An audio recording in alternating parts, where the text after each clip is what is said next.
everybody, and welcome to the Hilltop Pillbox here at Abbotsford, British Columbia, Canada. And a little bit of a blessing and a curse today. I've got a snow day, so I don't have to go in and teach. But unfortunately, we had a lot of stuff planned for today and tomorrow that's going to get pushed back because it's a short week. We got 2 Pro D days at the end of this week, so yeah, it's going to be tough to get things back on track with the kids, and that's assuming it's not a snow day tomorrow. But we got hit pretty good with snow, not terribly bad, about 20-25 centimeters, so about 8 to 10 inches, and we're kind of just digging out of that. So I thought I'd take a break and do Italy's turn here in the YouTube Wars. This is season 2, and if you get a chance, head on over to Detroit. The Axis now is the garrison, and he's doing up videos that are kind of recap videos of the previous turns. I'll give you a quick flyby here and let you know what's going on in this before we do Italy's turn. So Germany, Dutch Lancaster, had a very successful first round, wiped out pretty much, well, most of the British Navy, and only took a couple of hits, lost a couple fighters, so the British had to bring their naval presence back from 91 and other places up to there, and then they built some more navy. They also scrambled, and they lost all 3 British fighters as well as the French fighter, so that was a pretty, they kind of took it on the chin there. And the Germans, of course, took Paris, left Normandy alone for this round, and kind of focus fired on that. The Germans built some U-boats, as you can see, and the Russians brought their sub down, and they brought a cruiser over to be with the German destroyer, and they sortied their sub as well. Germans put some, just a few guys over here, nothing monsters, pretty much all the guys that are just in Germany, and then they've got a right hook going in here. The Soviets, instead of withdrawing back and reinforcing in the back, have decided to push everything up front, especially in the north. They're very, very strong in the north, so we'll have to see what happens with that. The British evacuated the Med. Of course, they took Greece for the free foray infantry and put a little bit of pressure on the Italian flank, but pretty much everybody knows that's going to happen. And then they brought people back to Cairo, leaving one in Alexandria. They didn't attack the Italians this round, though. The British are run by Sired Blood, but he is sick as a dog right now, so we're hoping he gets over that. I'm coming down with something myself, but nothing nearly as bad as what he's got right now. So he brought his fleet back here and brought his planes over from India to land on this carrier. Okay, so that's what he's done with them. Excuse me. We have Japan, who's played by Detroit, and pushing into China, of course. And the Chinese really fought back. Sired Blood is controlling China as well. You can see some cavalry there because we're using the Sired Blood's bloodbath rules and setup and whatnot. So they get some cavalry, some hard charging horsemen there, and they were pretty effective, and they wiped out 5 or 6 Japanese units there. So you can see, the Japanese built industrial complex there, but there's some Chinese at the gates, so we'll see what goes on there. Of course, we have the insane Imperial Japanese Air Force that can crush anything within 3 spaces of it, so that'll be fun. The Far East Command took French Indochina for kicks, and they brought their transport up here. The Japanese Navy, which is pretty non-existent except for a freshly built transport, is represented here, and this is what's actually in it. So yes, 2 battle wagons, 3 carriers with 4 fighters on it. You got 4 destroyers, 3 transports, and 2 each of cruisers and subs. So yeah, that's all here in C-Zone 36, and yeah, that'll be interesting to see what happens on the next round. The Americans have all their fleet. They've brought it down here to Hawaii, and they brought a carrier down to grab the planes, and yeah, we'll see what they're gonna do with all that. I haven't finished everything for setting up for the Americans because it's not really impacting the Italians right now. And I haven't set up Anzac at all because they have yet to take their turn, and when they do, everything will change. So you'll see that with a number of our boards is we haven't set everything up because essentially you're going to be taking everything off the board once things start dying, as they are wont to do in the first round. So Italy with the $10 is going with a man and a transport here. And as you look out here, you see some red chips and blue chips. Those are just markers for me. A couple other guys do this as well, just to keep things rolling so we're not stopping and stuttering and whatnot. And I've also put out the dice that are going to be used by me in each of the attacks, and we'll see what happens. So the red chips are the attacks. So first of all, we see we've got a bomber that flew 1, 2, 3, 4, 5 to the Ukraine, 6, 7 back because of the air base that they're using. They'll get back. And we're going to bomb the Ukraine factory and hopefully not get shot down doing it. We have an attack on Yugoslavia by these 5 units. They're all going to go into Yugoslavia. This guy here is from Albania, and he's walking into Bulgaria to take that on the non-com. We have this fighter. He's going to fly down here and zorch that thing. I put a dice out just to really remind me, but obviously there's no attack there. With the bloodbath rules, which I'm still learning, I still don't know all of them, so hopefully my partners keep me up to speed. 2 transports together will actually have a defense of 1, and they'll be able to shoot against aircraft, but aircraft only. We're saying that against ships, no attack, no matter how many transports there are. So little bit of a catch every now and again, but with only 1 transport, not to be feared. Taranto didn't happen. That's why we have our fleet still intact. They'll be making some moves shortly. We have we're going to have an artillery and a man hop on the transport here and come down and take Malta, which was vacated by the British. Sired Blood. He just took everything, and he took the man and the anti-aircraft and took them over to Greece. And so we're going to remove a British landing zone from the Med.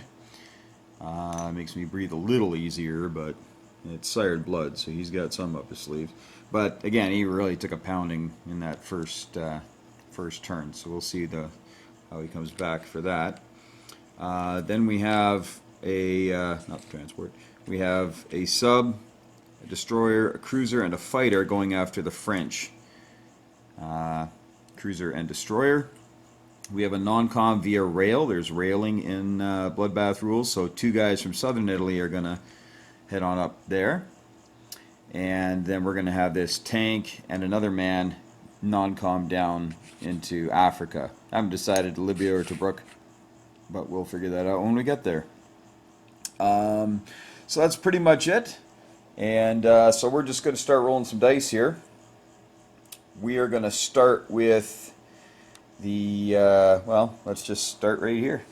Start in Africa. So we got 2 blues. These are my hit dice, 2 each. So they're going to have 2 for the Italians and 2 for the Brits. The Italians attack, 1 hit. And the Brits attack, 1 hit. Okay, so now we're both down to 1. The Italians hit. Oh, good stuff. British miss. Ah, look at that. So the British are out of Kenya, and the Italians lose a man. All right, there we go. I didn't think I was going to win that one, so I didn't even get an Italian rondel ready. That's the Italian spirit, eh? So we'll put that over there. And now we have 2 1s versus a 2. Now I can roll these all at the same time because we know that the 1s are mine and the 2 is the Brits. Hey, there we go. Wow, that's all right. So we'll take care of them. And once again, I didn't put out an Italian roundel because, yeah, I really didn't think that was going to happen. So we'll do that. Leave that out there to remind us. All right. Well, hey, go Italy. I think this is where it's all going to fall apart. Well, let's kill this thing. We'll just get rid of that. And then he's got lots of movement points left.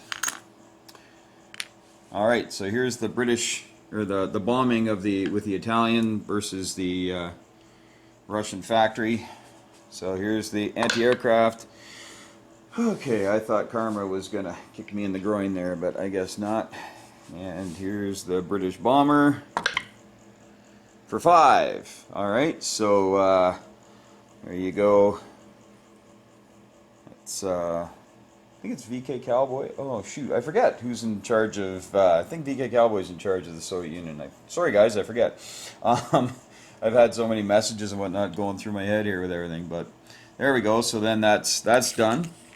And then he's going to fly back. He's just going to land here. I'm just going to do that now because it's kind of out of theater a little bit. I just don't want to forget it. Then we have this attack here. So we have, we're going to have this infantry paired with the artillery. So it's 2s, 2 1s, and a 3. So that's right up here. So 2 2s, 2 1s, and a 3. Hey, look at that. At least one guy got a hit. And the lone Yugoslav infantry, nothing. Wow, Italy is having a much better turn than I imagined. Alright, maybe I should stop saying things like that, because here comes the attack on the French fleet. So we have a fighter, we have a cruiser, we have a destroyer, and a sub. Now there's a destroyer present for the French, so there's no sneak attack, but we have the destroyer, the sub, the fighter, and the cruiser. Okay, need 2 hits here, need 2 hits. And we got 2 hits, and he's got a 2 and a 3 coming back. You got 1 hit. Okay, so we're gonna lose a sub for that then. And the French fleet in the Med is gone. Good grief. That is easily the best rolling I've done in my entire life. So yeah, I claim no greatness. That was just Lady Luck smiling on me. So, alright, so here we go with our non-com move. So this fighter went 1, 2. He's going to go 3, 4. We're going to land that bad boy there in Africa. And this fighter over here went 1, 2. And he can go 3, 4, 5. We're going to land him in Africa as well. And then we've got this transport. It's going to pick up this tank and this man. I'm going to come down here to C-Zone 96. Drop off here and here. I don't know if in Sired Blood's rules you can split the drop-offs. I know you can in most Axis and Allies. I'm going to put them actually in Libya. If it turns out, if I get corrected and say no, they have to drop off in the same spot, then I'll put it there. So I'm going to So anyway, we'll just put him in Libya for now. If they correct me, I know when Detroit does his wrap up, he'll probably make that change. All right. So these guys are up in here. We're going to railroad these 2 fellas up into southern France. I still I don't know all the rules about the railroad yet, but I was told I could do that, so we're going to do that. Buddy here is going to walk into Bulgaria and take it, and we'll just put them on top of the stack of 4 chips there. We're going to bring down these bad boys down into here, and so we have vacated Albania, in case anybody's wondering. It is definitely vacant, and Yugoslavia has been taken. Anglo-Egypt, Sudan has been taken, and Kenya has been taken. Now, the reason I actually risked a lot here doing this is because this is an NO. Capturing these areas here is an NO for Italy, so I get an extra $5 for that, which, of course, as we know, Italy needs all the cash you can get, and I get a $5 bonus for nothing in the Med. So that's going to be plus 10. And but let's go over the recap first. No, you know what? I'm going to do the money first, just so that we're all on the same page with the cash there. So we have, of course, all our original territories. Plus we are up 1, 2, 3, 4, 5. Okay, so we're up 5 from our original 10, so that's 15. And then we get a plus 5 for that, so that's 20. And we get 1 each for these ones. Oh, I guess this is going to end up being 4, because I get $1 for each of these, including British Somaliland. That's an and/or with Italian Somaliland. So I'll get 4. So that's a plus 9 total then for the Italians. I don't think there's any other bonuses I have, because I think I got to punch this way through Africa and go for Gibraltar and Greece and whatnot. So again, if I'm mistaken in something, I'm sure that Detroit will set the record straight. And now we'll put our build on. Of course, we got one fella here. Going to go into southern Italy, and we're going to put this transport right there, which seems to be safe from everything now that that's gone, and these planes can't get there. 1, 2, 3. Oh, actually they can. Well, that sucks. But hey, we got scramble abilities, so I don't know if it'll be worth it to them for losing a fighter over that. But there we go. All right, so that is, you know what? We've done this a lot. We're going to say this is the guy from 99. We're going to send him back to southern Italy, and we're just going to help out with the scrambling, just to take care of things in case the British do get a little punchy there. 1, 2, 3. Well, we'll see if they're willing to lose some more aircraft. They lost a lot last round, so I don't know. Well, that's it for Italy. So we're going to tell you what's in each zone. All right. So down in Kenya, we have 1 artillery. Anglo-Egypt, Sudan, 2 infantry. Up in Tobruk, we have 3 infantry, 1 artillery, 1 mech, 2 armor, and a fighter. In Libya, we have 2 men and 1 artillery. In Malta, we have 1 man and 1 artillery. Did I say? Yeah, I did say 2. And again, this guy could be moving. So, in southern Italy, we have 3 men and 1 fighter. In C-Zone 95, we have a transport. In C-Zone 93, we have a destroyer and a cruiser. In southern France, we have 2 men. In C-Zone 96, we have a battleship, a cruiser, and 2 transports. In Yugoslavia, we have 3 infantry, 1 tank, 1 artillery. In Bulgaria, we have 5 infantry. And up here in Romania, we have 1 bomber, strategic bomber. So that's pretty much it. And you know what I'm going to do? This is the guy that went over here. We're going to put him back in there. Just in case I'm missing up on a rule or something, we're going to make it really unattractive to go after that lone Italian transport. But hey, they may do it anyway. And as my memory starts to jog a little bit, I think I have to drop off in the same spot. I can pick up in 2 different spots, but I got to drop off in the same spot. So we're going to put that bad boy right back in there. And so that brings up to 4 infantry there, but only 1 in Libya. So the original setup is in Libya, and there we go. Sorry guys, a little bit of confusion there. It's really cold, you know, it's a snow day. And there actually may be some discrepancy here and there with the number of units for the Soviets or what have you, but until I'm really having to muck it up with them, I'm not going to worry about it too much.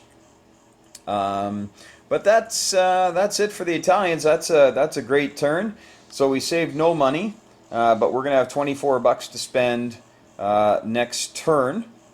Yeah, which is pretty sweet. And yeah, so good luck to the Axis. Allies, you can give up anytime. And yeah, we'll see. I guess we're going to move on with Anzac and France, and then we're back to the Wehrmacht doing its thing over here in Europe, and we'll see what's in store for all this metal that's sitting out here. They got a lot of stuff, as they always do at the start of these games. But we'll see what happens for next round. Good luck to everybody, even our opponents. Hope it's a good game. I believe we're doing an 8-round game, and that means that there are only so many, obviously so many rounds, and then we do a points. We look up the points that we have, and it's explained really well on Detroit's channel, The Garrison. If you want to look up the Bloodbath rules on there, he does a very good job explaining it, and so does Sired Blood, of course. He has that on his channel because it's his system. So go ahead and take a look at that. Sorry for rambling a bit here at the end. I'm just wanting to make sure I got everything done that I was supposed to get done. I guess, technically speaking, I didn't declare war at the beginning. I was supposed to do that, but I'm declaring war. And the very last thing I'm supposed to do, apparently, is roll for this convoy in C-Zone 109, because there was no destroyer there at the time that you roll for convoys, and when they attacked, the sub just submerged because there was no destroyer present. And so I guess there is a 2-dice convoy roll happening. So I'm going to do that here, and we will see what happens. Okay, so we got a 3, so I guess that's the max. So there you go. That's the roll for the convoy in C-Zone 109. Do with it what you will, guys, and we will talk to you folks later. Good luck to everybody, but more good luck to the Axis. Take care. Bye-bye.